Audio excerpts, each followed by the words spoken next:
Hi all there. Sorry. I will try to keep that to a minimum, but I'm still a little congested.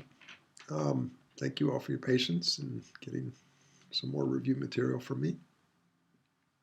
I am on the mend, but not quite there yet. Anyway, so we're going to go over 11's V2, which I sent out to you.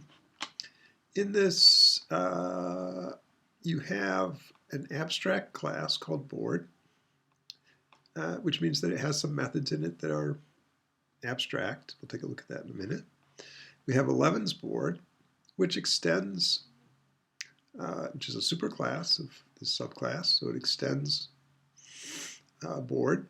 And obviously, because it's not abstract, it must have implemented the methods in board that are currently abstract, in addition to adding other methods.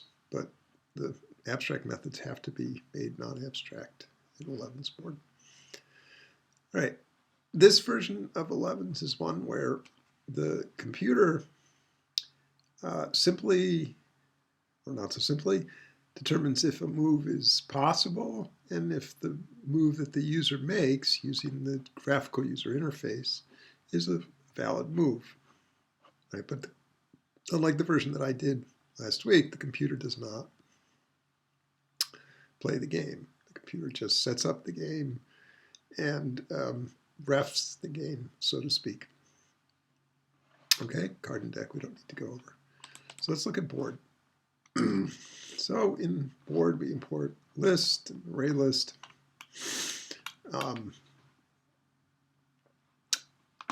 Here's the abstract definition. So all of this should be very familiar. I will just go over this. This is simple use of a Boolean variable. In this case, one called IMDebugging, which currently is false. And then a bunch of if statements within debugging if statements within the code that all are behind an if statement using that Boolean. So if you flip the Boolean to true, anything using this if statement will be output for debugging purposes. When you're done debugging for a while, you just set it to true. Okay?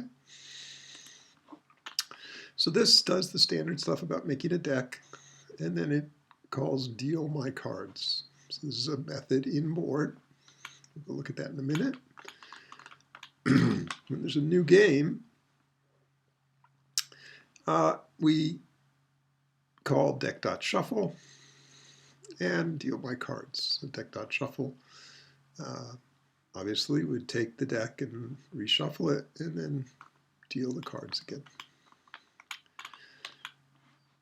Public in size returns how many cards are, how many cards are in cards.length, and cards is this array. This version uses an array. I used an array list to hold the cards in the person's hand.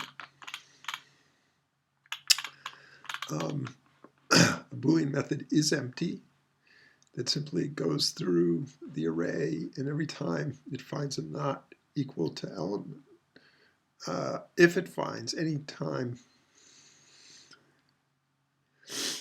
within the array an element, in other words, an array position that's not equal to null, it returns false, because that would mean that the array of the person's hand is not empty. Otherwise, if it gets all through, loops through all the cards, and then ends the loop and comes down here, it would mean that they were, in no case was there a not null card, so it would return true. This method deal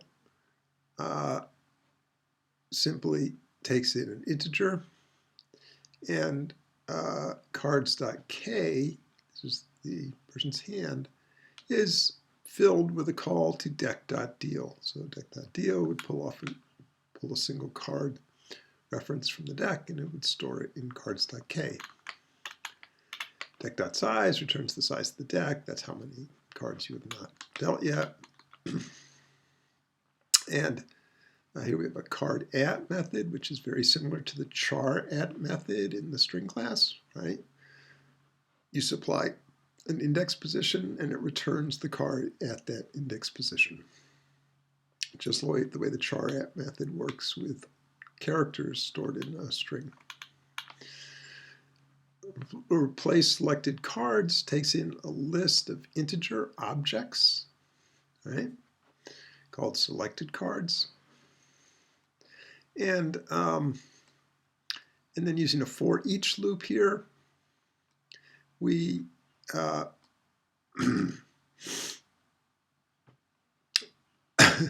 k one at a time will take the value of every integer object within this list, and then we'll call k.intValue. So out of that integer object, we'll extract the int primitive value. We'll call deal with that, and as we just looked at deal, we'll just look at that again. That will set the k position equal to a new card that's retrieved from the deck. Okay. List integer card indices. This actually creates an array of integer objects. Sorry, an array list of integer objects. And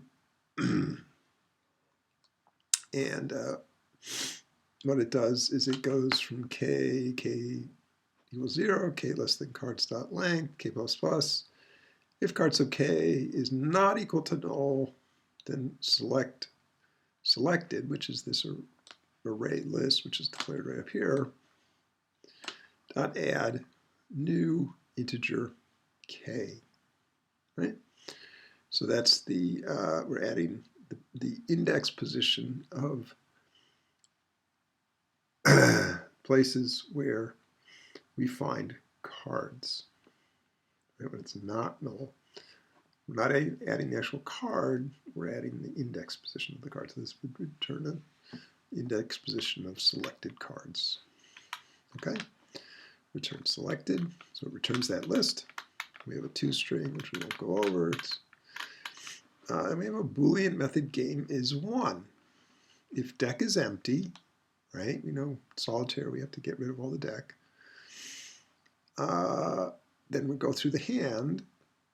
I wish they'd named this cards. I wish they called this hand instead of cards. But at any rate, we go through the cards. And if at any point C is not equal to null, if there's a card, we return false. If we get all the way through the hand, and all the array positions are empty, then we return true, game is 1. Cool. If the deck isn't empty, we return false because the game obviously is not won yet. There are more hands in the deck. Now here are the two Boolean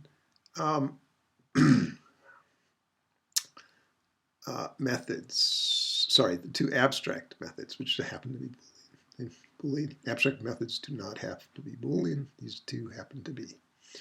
Right, and this is legal, and another play is possible. So for every different version of solitaire of this type, is legal is going to be different as a play, right? If the game is 13s, then is legal is different than it is in 11s. And another play is possible, similarly, is going to be different in 11s than it is in 13s. Okay? And finally, down in Deal My Cards, we have a loop that simply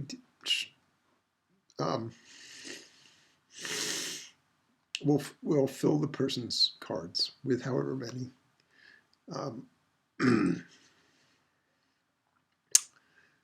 however big the array is, which is actually determined in the constructor for this class.